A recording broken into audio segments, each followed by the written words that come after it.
Hey everybody, it's JacqBean coming back with episode 5 of The Walking Dead Dead City.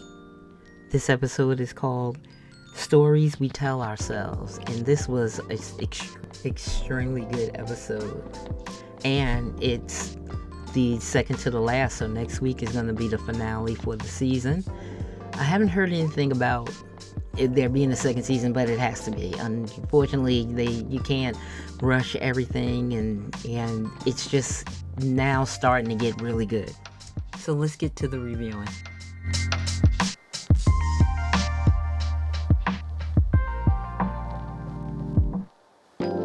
So this episode really shows a lot about where people stand, why people are doing things, and why they tell themselves the stories that they do to kind of get by. And we saw it with many characters. So we're going to start off with Maggie and the group as they ended the last episode by going into the sewer. So this episode really started off with them in the sewer. They're starting to walk through. Everybody is gone. All of the tribe's people are all gone. Only Tommaso and Amaya is her name. Only those two made it through, with Maggie, of course, and Jenny. And Amaya is really, freaking out. She's really upset. She's like, how did the Barazzi know we were coming? They knew that we were coming. Tommaso kept saying, no, don't worry. All we need to worry about is that we're here and that we need to be able to get out of here. As long as we're alive, and, we can't worry about that. They talk a little bit about the methane that's coming out from all of the dead bodies. Those were dead people. They're walkers now, but they're emitting this gas that I think that we saw the machine that the Croat uses in order to kind of capture that. And, Tommaso kind of gave them the idea, that if you start feeling, your head is hurting and you got a headache and you can't see or you're dizzy, then we have to start to run. So they moved on. They're getting through and they're going across all of these walkers, and they get to an area where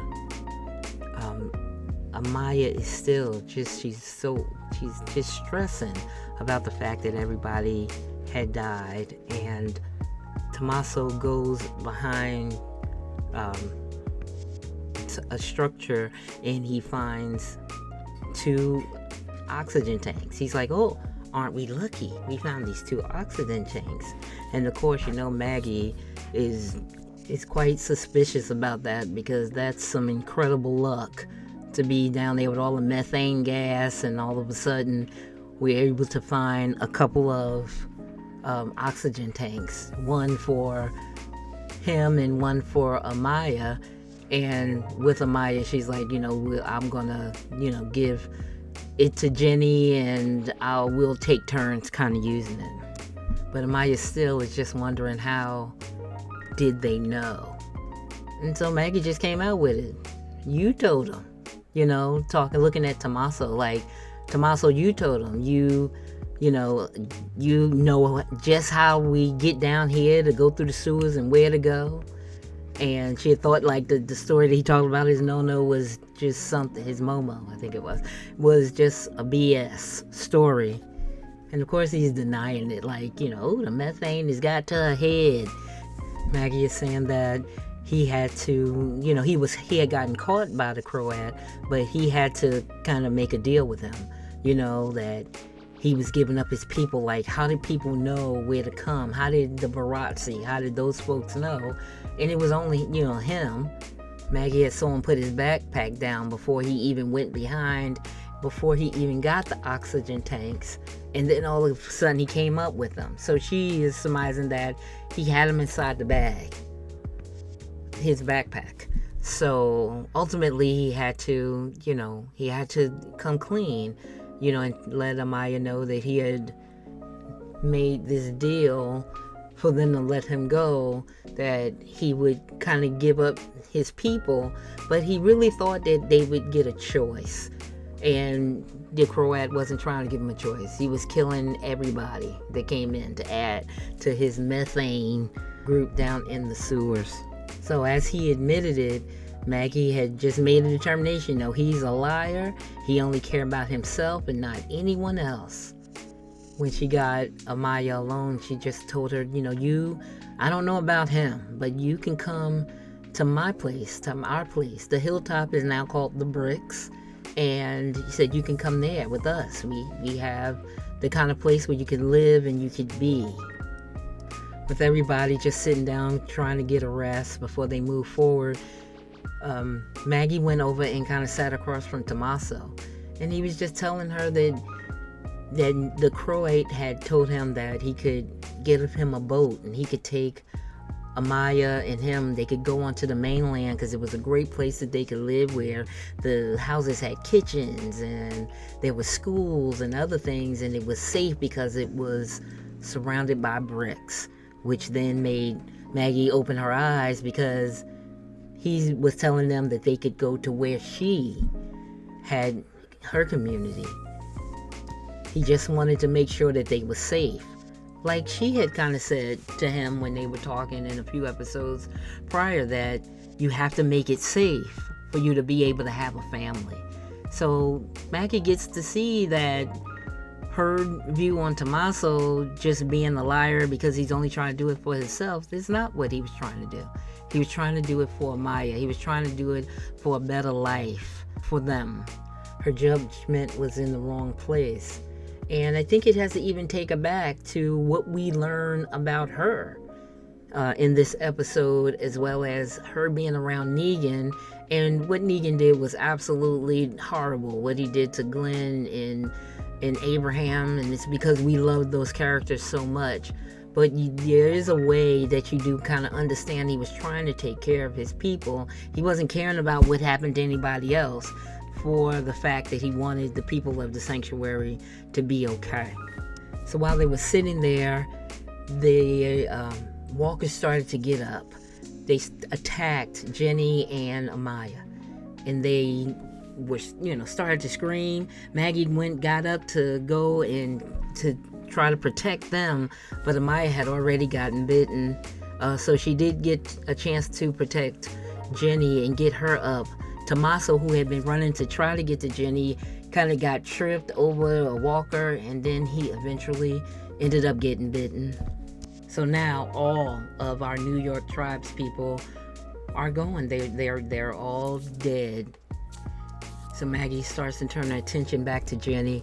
They really need to get out. So a little bit earlier in the episode, when Jenny tried to get away from Maggie, she tried to go up the stairs.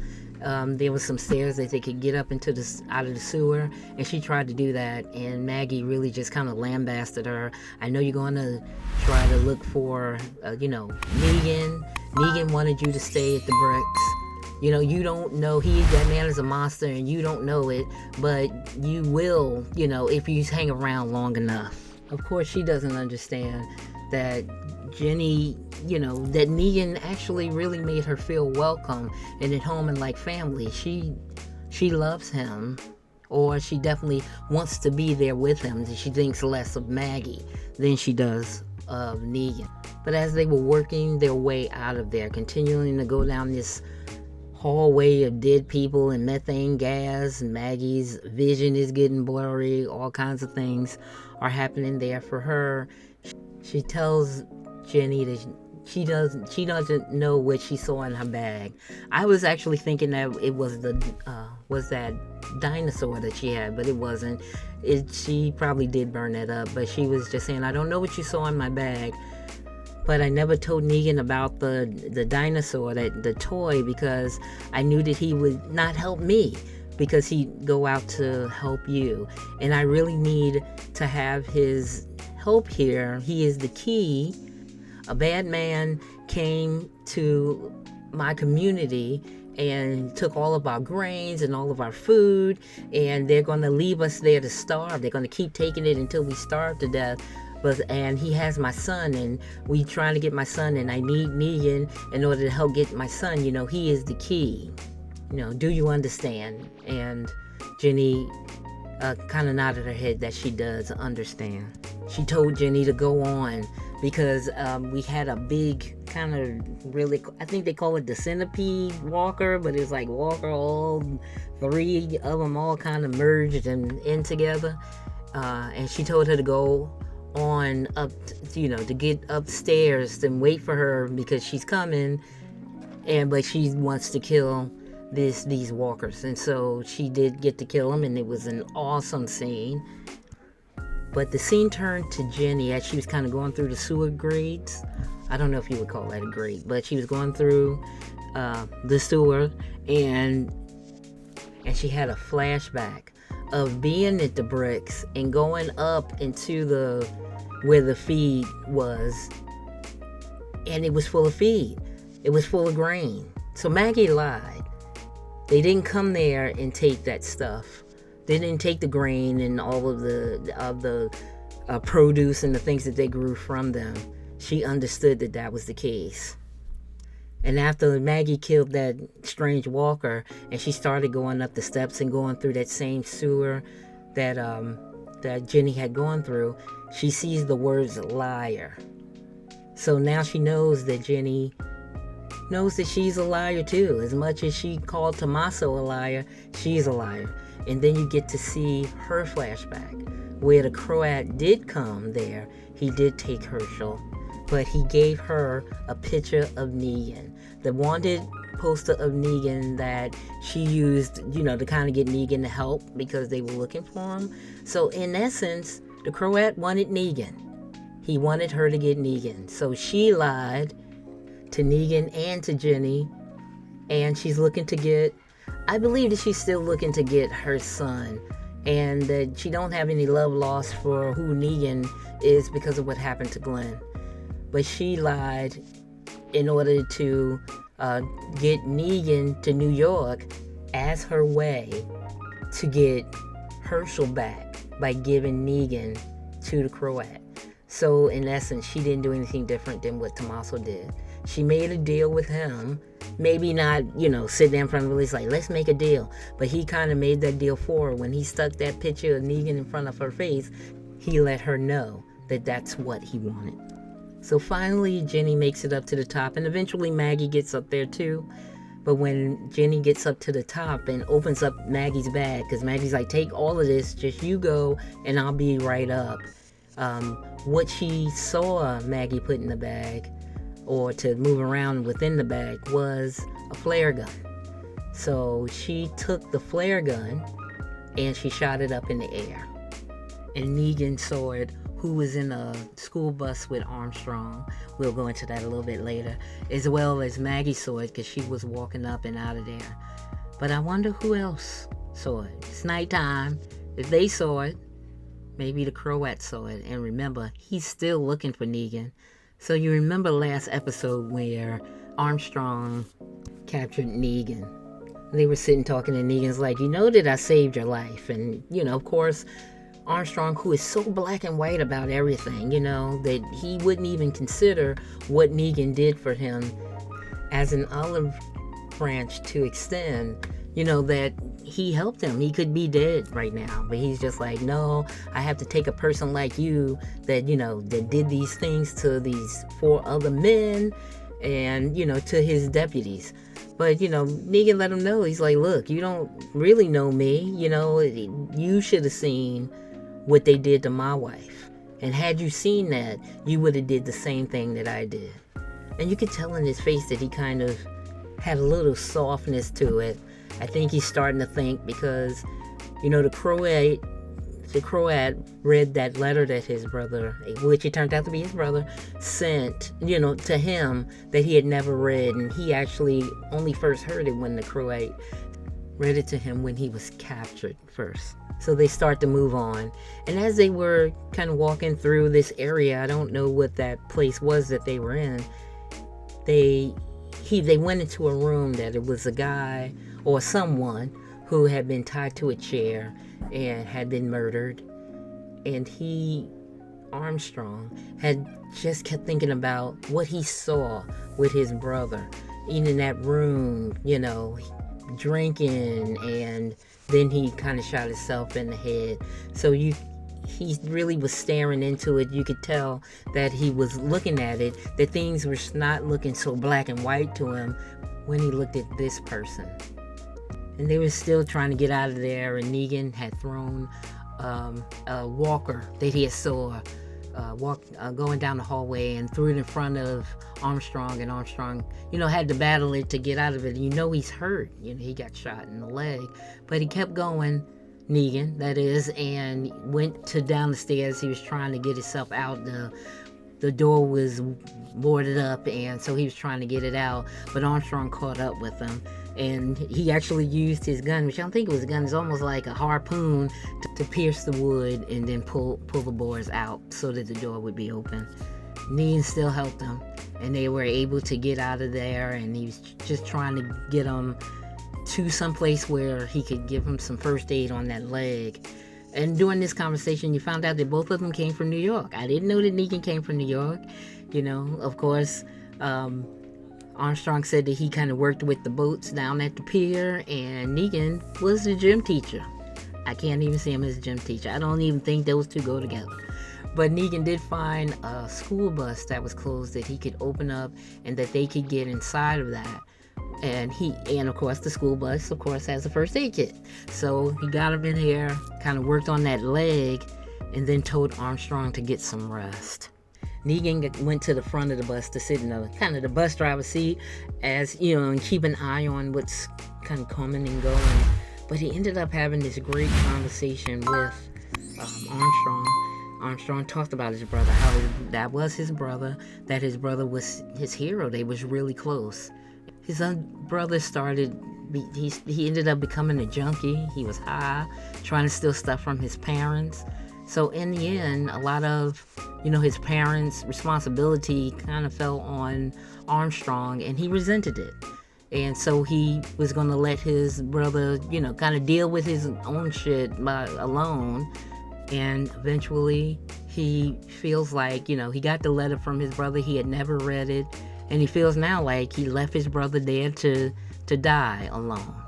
He kind of went through this bit of awareness that things aren't always black and white. Did he deserve what he got?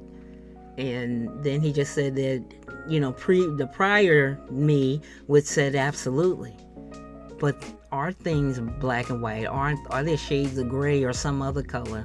Do we just do the things that we do to give ourselves a reason to feel better about our decisions? And as he said that, you could actually see Negan's whole face.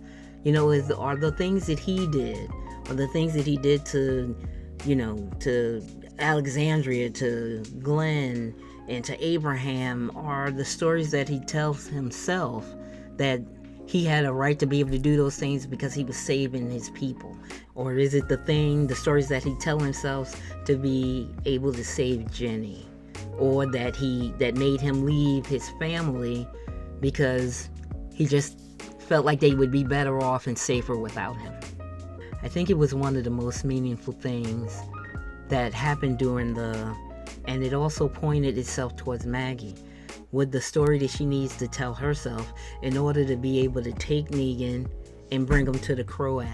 Like, she's made up this story that they were taking her grain and they just wanted her people to die or to starve to death. And really, she got an opportunity to be able to save them by giving Negan to the Croat. The last story of the episode was really about the Croat. You see him going to a theater, almost in the vein of what Radio City would have been, but it definitely wasn't Radio City Music Hall. And you saw people in there playing, doing acting on the piano, really kind of having a good time, a whole different sect of people. And then he kind of worked his way backstage, and he was at a door where he kind of went in, and there was a woman that walked out of the door, and she just kind of looked at him with disgust and scowled, and she was just like, "Move out of the way, bitch." Which was probably the most interesting, because as we know, the Croat is the Negan. He is the man. People are afraid of him. When you go to the sanctuary, he killing people. He is the big boss. He is the man. And here, he just seemed like he was, that he wasn't nobody. She spoke to him with disrespect, and then he moved out of the way like, there you go. He then went inside the room, and there was this woman. She looked like a movie star. She was the person that was in charge in there. And you find out that she's just the person in charge, because he was very much her henchman. She was the one that was running the show. He ran the show, and he was like her good man. He was her Simon at the sanctuary, but she was the Negan. And he was doing the things that she said. She was pretty disappointed in him that he said that Negan was on the island, but he didn't capture him. She's like, we need him. And that's really the reason that he wants to get Negan. He wants to get Negan for her. And I believe that she's going to look at the Negan as the person that was most desirable, because he was the one that would do it, and the Croat is the person that followed him. They seem to want Negan because they're afraid that people are going to come onto the island to try to bring back law and order the way it was originally, and she's not ready for them to try to take that away from her. And she believes that they need a person like Negan in order to be able to do it, and that the Croat isn't the person that would be able to lead in that way. I think her name is the Dama, but don't hold me to that, but I'll get it right the next time if that isn't her name. But in the end, he's telling her that he's going to be able to do it, and that she shouldn't worry. He's going to find him. And at the very end, she actually let him, was just like put her hand out so that she could give her little hand a kiss. And he got down on his knee and stroked her hand and all this stuff. So she really is Michael Corleone. There you go. And that's how their story ended for this episode. So tell me what you think. This episode actually gave you the most information in such a small amount of time. Do you think that Negan and Jenny are going to meet up in the next episode? And will Jenny let Negan know that all of this was a lie that Maggie was telling him? That they aren't running out of food and nobody's trying to get him? And what is Maggie going to do? She needs to bring him to the Croat just so that she can get an opportunity to get Herschel. Now, she said that Negan is the key, and that's the truth. She is really going to need to give him to the Croat in order to get Herschel. But it may be bittersweet, as I'm supposing that they're going to try to get Negan in order to create what the sanctuary was in the past. Would Negan go for that? And how will things work out for Armstrong? I know that right now he's hurt, but I believe that his point of view has changed from being so black and white, knowing that Negan came out to help him, know that he in his own heart is feeling guilty because he felt like he left a person behind, and Negan didn't do that to him. Negan helped him. Negan didn't leave him behind. Next week is the last episode, the season finale. I know I've not heard anything about them bringing in season 2 or when it would come in, but of course with the writers and actors strike, I can't imagine that anything is going to happen anytime soon. And I know that everything can't be finished because it just can't be only one season of this, because it was just so good. I enjoyed every bit of it. So as this episode ends, or this review ends, I just wanted to say that I stand with the actors and writers as they are on strike for better wages and policies from the big studios. I will complete the last 2 episodes, this episode and the next episode, just to give a little bit of a review of what happened and what I think about it. And I hope that you can stay with me or continue to join me for these last 2 episodes. If you're enjoying the content, please subscribe and turn on notifications so that you can know when the videos go up. I appreciate all of the viewers and all of you watching me during this time. And I'm definitely looking forward to next week's finale. So until then.